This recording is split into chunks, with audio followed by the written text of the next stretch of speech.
بسم اللہ الرحمن الرحیم۔ السلام علیکم۔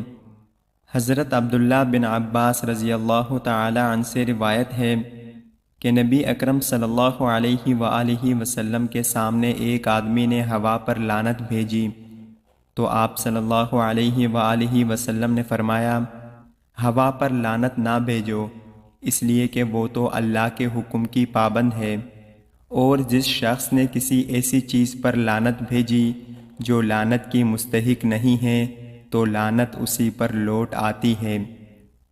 حضرت جابر رضی اللہ تعالی عنہ سے روایت ہے کہ رسول اللہ صلی اللہ علیہ وآلہ وسلم نے فرمایا، میرے نزدیک تم میں سے دنیا میں سب سے زیادہ محبوب اور قیامت کے دن مجھ سے سب سے زیادہ قریب بیٹھنے والے وہ لوگ ہیں جو تم میں بہترین اخلاق والے ہیں، اور میرے نزدیک تم میں دنیا میں سب سے زیادہ قابل نفرت اور قیامت کے دن مجھ سے دور بیٹھنے والے وہ لوگ ہیں جو باطونی، بلا احتیاط بولنے والے، زبان دراز اور تکبر کرنے والے متفیہقون ہیں۔